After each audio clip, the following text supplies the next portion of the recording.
Seat sharing के लेकर alliance के साथ अगर कुछ गड़बड़ी होती है तो चीज़ें नेगेटिव जाती है जी। इनको रोकने के लिए कोई प्लान भी आप लोगों के पास आपकी पार्टी के अंदर है? देखिए यहाँ पर आप लोग मेजर पार्टी है। हाँ, बड़े भाई की भूमिका में माननीय हेमंत सोरेन जी हैं और जेएमएम है।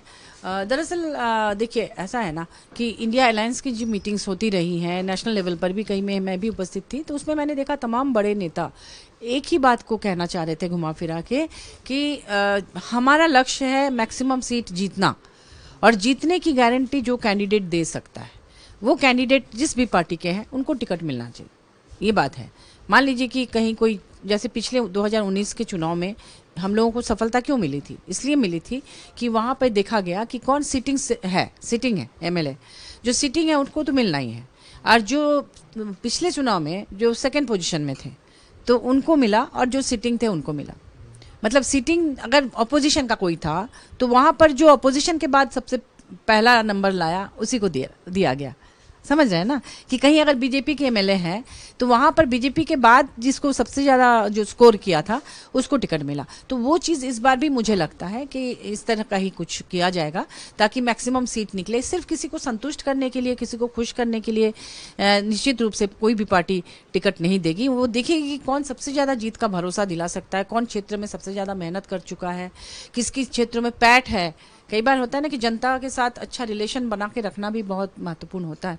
तो जनता के सुख दुख में कौन जाता है, जनता के लिए काम कौन करता है, जनता का भरोसा कौन जीता हुआ है, ये सारी चीज़ों का आकलन चुनाव में निश्चित रूप से होता होगा, मुझे ऐसा लगता है। जो जिसकी संभावना ज्यादा है जिसकी को टिकट मिलेगा, जी। कई बार यहाँ कंट्रडिक्शन रहता है कि जो पार्टी के पुराने कैडर हैं वो अलग मेहनत कर रहे होते हैं, उनकी अपनी एक वोट बैंक होता है, अपना उनकी अपनी पहचान होती है, प्लस जो यूथ ब्रिगेड है वो एक महत्वाकांक्षा के तहत टिकट पाने की लालसा में एक अलग मेहनत कर रहा होता है, उसकी भी उतनी ही पॉपुलैरिटी होती है। यहाँ कंट्रडिक्शन आ जाता है, फिर इस चीज़ को कैसे मैनेज किया जाए? नहीं, यूथ को भी टिकट मिलता है, कैसे नहीं, हमारे पार्टी में कई यूथ को मिला है। और अगर वो जीतने की का भरोसा दिलाते हैं, देखिए सब कोई जीत नहीं सकता, ये भी बात है, कभी 5,000 10,000 20,000 लोग हारते भी, लेकिन जो सब मैक्सिमम वोट ला सकता है उसी को टिकट मिलता है। उसमें यूथ भी होता है, कई जगह से यूथ को हमारी पार्टी ने टिकट दिया है, पिछले चुनाव में भी, और अभी भी अगर कोई यूथ ऐसा है, जैसे अमित महतो जी, उनको टिकट मिला था ना, वो तो यूथ थे। फिर कुणाल सारंगी जी, उनको भी टिकट मिला था। तो ऐसे करके बहुत सारे ऐसे कैंडिडेट्स हैं। विकास मुंडा जी भी हमारे पार्टी से लड़े थे, रमेश मुंडा जी के ये थे पुत्र हैं, सुपुत्र। तो ऐसे करके लगातार यूथ को टिकट मिलता रहा है हमारी पार्टी में। और लेकिन वही है कि सिर्फ यूथ है इसलिए नहीं, बल्कि चुनाव जीतने का जो भरोसा दिला सके और जिनके पास वो काबिलियत हो उन्हें मिलता है। जी। अब आते हैं जम्मू एंड कश्मीर पर। उमर अब्दुल्ला शपथ लेने वाले हैं चीफ मिनिस्टर के जी। धारा 370 हटने के बाद पहली बार वहाँ चुनाव हुआ। बीजेपी तमाम दावे कर रही थी कि 370 हटने के बाद से वहाँ आतंकवाद कम हुआ है, कॉमन लाइफ जो है वो काफ़ी सुधर गई है, लोगों में अब डर का माहौल नहीं है। लेकिन उसके बावजूद एनसी और कांग्रेस की जो उन्होंने जीत हासिल की। अब उमर अब्दुल्ला वहाँ पर चीफ मिनिस्टर, मैं उनको ढेर सारी बधाई शुभकामना देती हूँ अपनी पार्टी की तरफ से। और ये बहुत बड़ी जीत है। भाजपा को जनता नकार रही है विभिन्न क्षेत्रों में, कहीं कहीं कुछ गड़बड़ियाँ होती हैं तो भले ही वो आगे बढ़ जाए। जैसे हरियाणा को लेकर कई सवाल उठ रहे हैं, कई तरह की शिकायतें आई हैं, वो जांच का विषय है, मैं अभी कुछ नहीं बोलूँगी। लेकिन अमूमन देखा जा रहा है कि बहुत सारे सीट्स में भाजपा को जनता नकार रही है। हमारे झारखंड में भी लोकसभा चुनाव में उन्होंने जो उम्मीद किया था वैसा कुछ नहीं हुआ, हम लोगों काफ़ी आगे रहे, जबकि उन्होंने कितना बदनाम करने की कितनी कोशिश की। हेमंत सोरेन जी को बिना किसी सबूत के ईडी ने 5 महीने जेल में रखा, लेकिन उन्हीं के चेहरे पर चुनाव लड़ा गया और आपने देखा कि किस तरह से हमें भी सफलता मिली।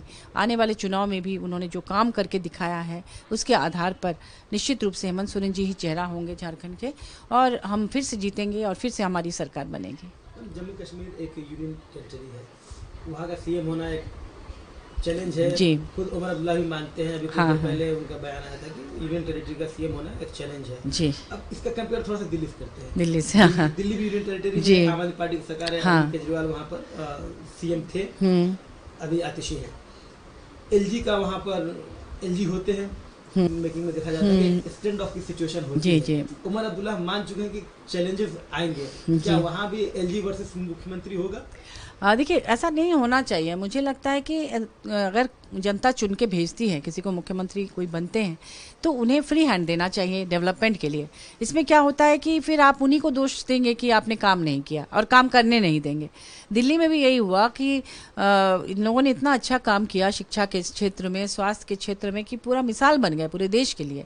लेकिन फिर उनको किसी गलत ये में जेल में डाल देना, बदनाम करने की कोशिश करना, ये जो रास्ते हैं भाजपा के, ये सही नहीं है। इससे जनता, शुरू शुरू में तो आप बरगला लेंगे जनता को, लेकिन एक समय के बाद जनता भी ऊब जाती है, समझ जाती है चीज़ों को, और उससे फायदा होने की बजाय नुकसान ज़्यादा होता है। इसलिए मैं तो कहूँगी कि स्वस्थ पॉलिटिक्स करना चाहिए। ये जो साम दाम दंड भेद, ये भले ही एक वाक्य है, लेकिन इस पर मुझे लगता है इससे नुकसान ज़्यादा होता है, फ़ायदा कम। इलेक्टोरल बॉन्ड के आने के बाद, डिस्क्लोज होने के बाद अब पता चल गया ना कि ईडी सीबीआई का डर दिखा के कितना चंदा भाजपा ने लिया। आप बीफ को लेकर इतना लड़ाते रहे लोगों को, कितने लोगों का घर जला दिए, जिंदा जला दिए, माने जो दंगा वगैरह हुआ बीफ को लेकर लड़ाने के बाद, अब उन्हीं कितने सारे बीफ कंपनी से इलेक्टोरल बॉन्ड में देखा गया कि भाजपा ने चुनावी चंदा लिया है। तो आप एक तरफ तो जनता को गुमराह कर रहे हैं, एक तरफ आप उसी का फायदा उठा रहे हैं। तो आप कह कुछ रहे हैं, कर कुछ रहे हैं, करनी और कथनी में कोई आपका मतलब सामंजस्य नहीं है। तो इस तरह का नेचर बहुत दिन तक नहीं चलता है, ये बहुत हल्के स्तर का की राजनीति हो जाती है। हाँ, कश्मीर में हाँ, मैं चाहूंगी कि हाँ, एलजी वर्सेस मुख्यमंत्री ना हो, उन्हें शांतिपूर्ण तरीके से, क्योंकि देखिए वो बहुत संवेदनशील इलाका है। वहां पर अगर इस तरह से होगा तो असंतोष पैदा होगा, असंतोष पैदा होगा तो आतंकवाद बढ़ेगा।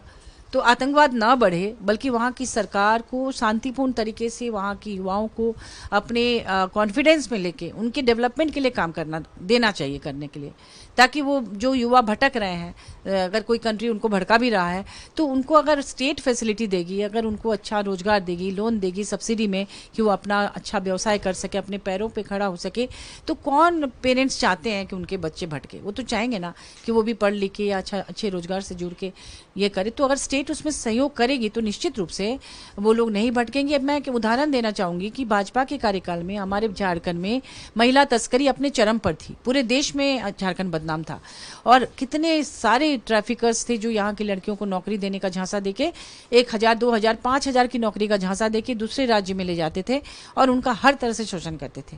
माननीय हेमंत सोरेन जी ने उसे रोका, उनको वापस लाया, उन लड़कियों को रेस्क्यू कर करके, और उनको यहाँ पर तरह तरह की योजनाओं से जोड़ा और उसे धरातल पे उतारा। और वो चाह रहे हैं कि यहीं पर रोजगार से जुड़े, यहीं सम्मानजनक रोजगार करे, यहाँ शिक्षित हो। मैया सम्मान उसी का एक पार्ट है कि आप कोई बाहरी आदमी उनको प्रलोभन देके बाहर नौकरी के नाम पर ना ले जा सके, वो यहाँ अपने ही घर में रह के उनको हाथ खर्च के पैसे मिल जाए। उनको सरकार स्किल डेवलपमेंट का ट्रेनिंग दिलवा रही है, उनको सब्सिडी रेट में लोन दिलवा रही है। पहले मार्केटिंग की व्यवस्था नहीं हो पाती थी, उसके लिए पलाश ब्रांड कर दिया कि भाई सरकार के ब्रांड नेम से वो चीज़ें बाहर बिके। और क्या चाहिए? और फिर पुटो हो खेल योजना है, खेल में आप आगे बढ़ें, उसके लिए तरह तमाम सुविधाएं दे रहे हैं। फूलो झानो आशीर्वाद योजना है कि अड़िया दालू बेचने वाली माताएं बहनें उनको किराना दुकान खोलें या कुछ करें, सरकार सब्सिडी रेट में लोन दे रही है। फिर सावित्रीबाई फुले किशोरी समृद्धि योजना है, जिसके तहत उन लड़कियों को जो 12वीं तक के बाद पढ़ाई छोड़ देती थी 10वीं 8वीं से, उनको पैसा दे दे के 40,000 तक एक्स्ट्रा पैसा दिया जा रहा है कि वो नौकरी के बहाने दूसरे राज्य में ना चली जाए, लोग उनका शोषण ना करें। तो ये सब हमारी सरकार देख रही है। तो उसी तरह से कश्मीर में अगर युवाओं को जो भटक रहे थे, अगर उनको इस तरह का सरकारी मदद मिल जाए और सरकार उनके बारे में सोचे, तो महिलाएं भी और युवा भी वो एकदम मेन स्ट्रीम में आ सकते हैं और आके देश के विकास में अपना हाथ बटा सकते हैं। तो मैं तो ये कहूँगी कि केंद्र सरकार को ज़्यादा इंटरफेयर नहीं करना चाहिए एलजी को भी दिल्ली की तरह, बल्कि शांतिपूर्ण तरीके से उमर अब्दुल्ला साहब को काम करने देना चाहिए।